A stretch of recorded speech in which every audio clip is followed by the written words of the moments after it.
Hi everyone, this is Andrea Rodas-Stork, and today I'm going to be presenting my inquiry project on self-regulated learning in the Spanish 2 classroom.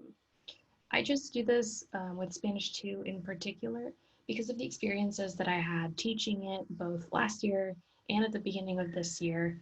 I noticed a lot of my students exhibited negative self-talk when it came to particularly challenging tasks or anything they deemed outside of their comfort zone of and what they thought they were able to do or not able to do.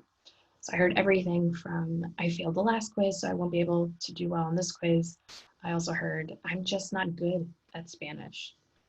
It was really disheartening to see, especially as a first year teacher, the types of things they were telling not only themselves in their heads, but voicing out loud in front of the whole class. Not only did they exhibit this negative self talk, but they also were displaying learned helplessness behaviors. And this term is used to describe negative reactions to these challenging tasks. So they could range anything from sighing or groaning to pushing books out of their reach. They're just all signs of giving up, really. So this year, what I wanted to focus on in my inquiry project was tackling this head on and trying to affect the most widespread change that I could. And so I really needed to find a strategy or a pedagogy that I could use to carry this out.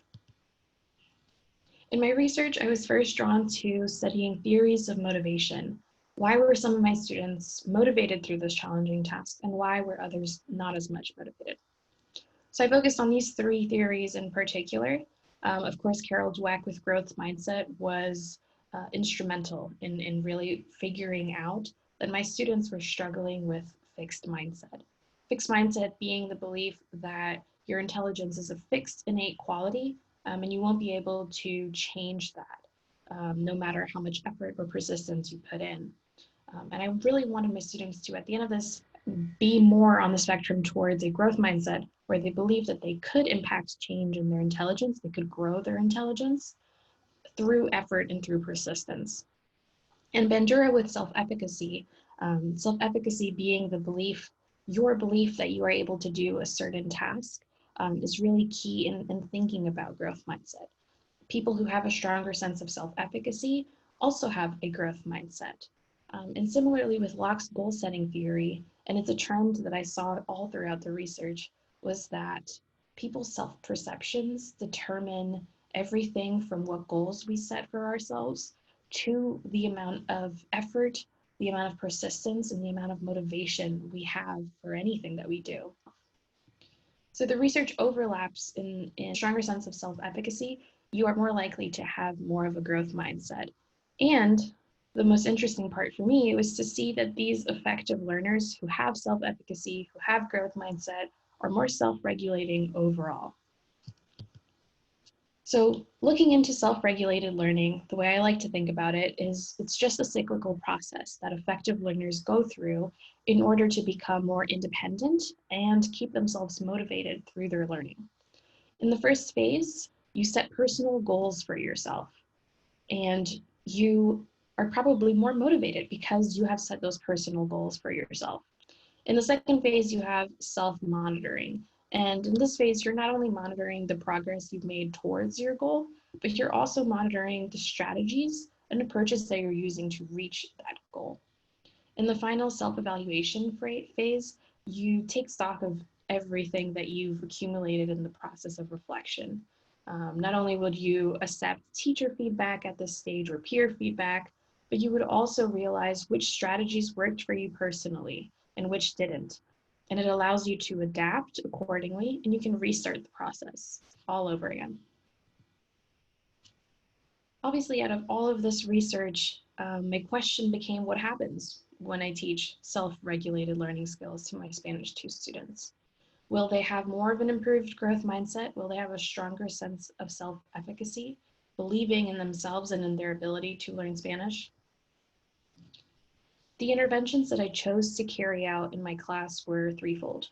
I chose to implement in-class portfolios with them. It was just simple manila folders, and I kept them on my desk. I had one for every student. It kept everything from quizzes and other assessments to homework and handouts. And students could take them home at any point, but I did request that they bring them back by the end of the week. And it helped to keep them accountable for the work they were putting in there and making sure that they kept the portfolios up to date, and not throw anything out also. And these were great tools for especially not only just using them, a lot of students use them to study for upcoming assessments, but we took time out of class during different portions of the year and reflected on the progress that they were seeing. So it was really cool to have students see for themselves the progress that they were making and then reflect on it. And they reflected in these online journals. I used Google Docs, and it turned out to be pretty easily accessible for both me and my students. We also used the comments or suggestions, so I could leave feedback, or just general comments about what I was seeing in their responses. If I could encourage them to try to use one strategy over another to reach those personal goals that they have, students were able to respond in real time. So they not only were responding to the progress that they were seeing in terms of reaching their goal, but I also gave them prompts in order to think about how they were approaching studying for assessments. And so these went all the way from September to February. And in the end, I also had self-evaluative rubrics, as you can see here on the right. I had used them in the past, but this year I introduced the personal reflection at the bottom, just to really give students a chance to reflect on how they responded in all these different categories. And I also added the growth mindset statements because I wanted to see if there was really a change over time in how they were thinking about their growth mindset.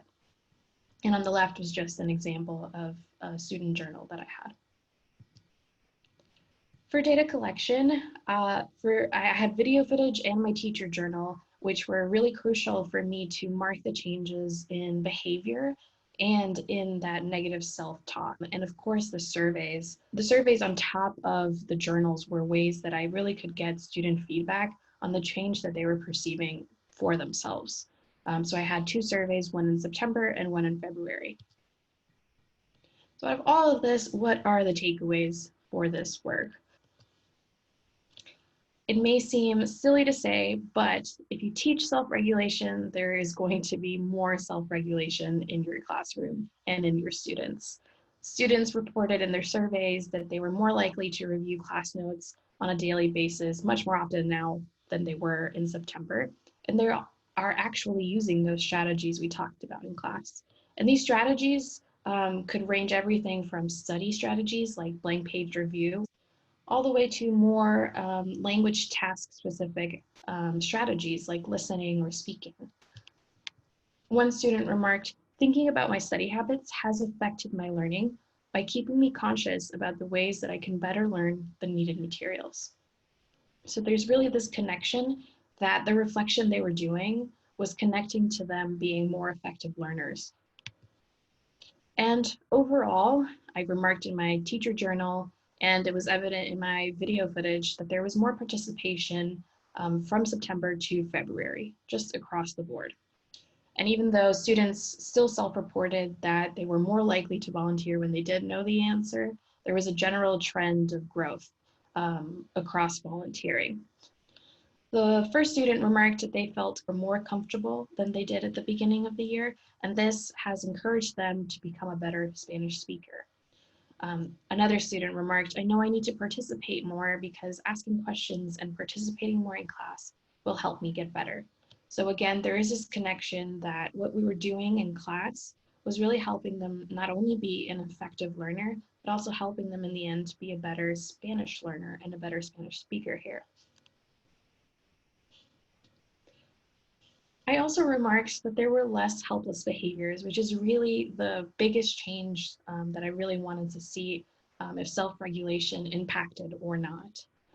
Students were more likely to focus on challenging tasks than they were at the beginning of the year. And this was evident from the video footage and my teacher journal. They were more likely just to crack down and try. And it was great to see that there was less of the groaning and the sighing and the visible giving up behaviors that I had seen in the past.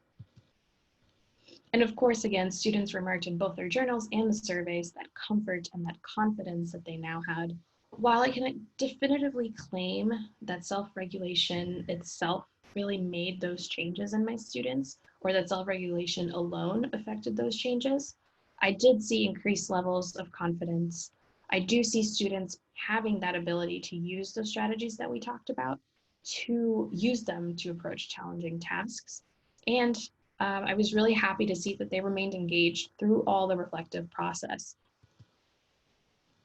And overall, what all of this data suggests is that students are more self-regulating today. They have a stronger sense of self-efficacy.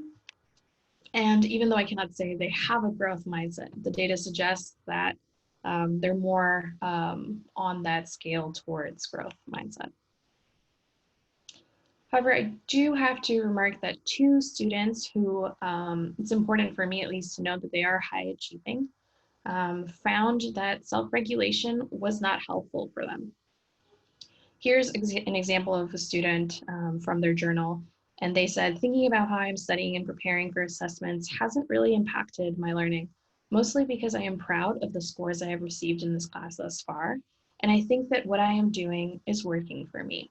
Didn't really anticipate the focus on grades that particularly high achieving students would have, and how much that focus on grades impacts their motivation to keep them at that level and to not change anything in their routine otherwise.